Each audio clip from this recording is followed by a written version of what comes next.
في افتتاح ناري للمجموعة الأولى من بطولة كأس إفريقيا للاعبين المحليين، المنتخب المغربي المحلي يواجه نظيره الأنغولي في مباراة تعد اختبارا حقيقيا للأسود في البطولة.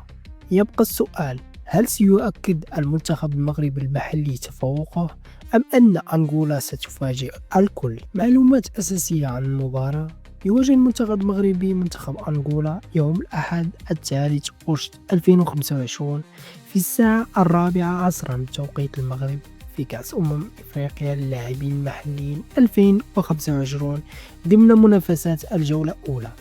يذكر أن ترتيب المنتخب المغربي في تصنيف الفيفا حاليا هو 12، أما ترتيب منتخب أنغولا هو 85. تاريخ المواجهات بين المنتخبين: المنتخب المغربي يتفوق في التاريخ بانتصاران وتعادل وهزيمة. آخر مواجهة كانت بنتيجة 2-0 لصالح المغرب.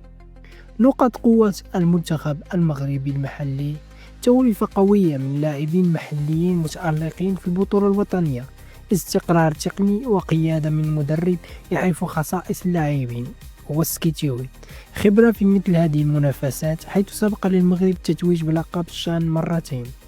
أبرز الأسماء المنتظرة: صابر بوغرين، حريمات، أيوب خيري وغيرهم. ماذا عن منتخب أنغولا؟ منتخب أنغولا المحلي يبقى خصما لا يستهان به رغم ترتيبه المتواضع 85، إلا أنه يتمتع بلياقة بدنية عالية وأسلوب لعب مباشر. هدفه في هذه المواجهة خطف نقطة ثمينة أمام واحد من أقوى المرشحين للقب. ماذا ننتظر من هذه المباراة؟ مباراة مفتوحة ومثيرة.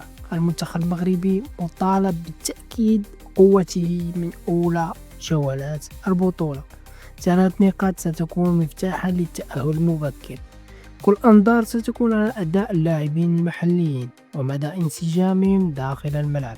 خاتما وليس ختاما: هل سيتمكن الأسود في البطولة من تحقيق انطلاقة مثالية؟ صاحب التعليق الصحيح سيفوز بقسيمة شراء 300 درهم، لكن يجب عليه أن يقوم بلايك، سبسكرايب، وكذلك التعليق الذي سيتوقع به نتيجة المباراة. ما تنسوش ديروا لايك، تشاركوا في القناة، تفعلوا الجرس يوصلكم كل جديد كأس إفريقيا للمحليين، وابقوا معنا لتغطية خاصة وتحليلات مباشرة بعد كل مباراة، خاصة مباراة المنتخب المغربي. للتذكير، مباراة المنتخب المغربي 3 غشت 2025، يعني الأحد 3 غشت 2025 في الساعة 4 عصرا توقيت المغرب. 4 عصرا توقيت المغرب. كونوا في الموعد.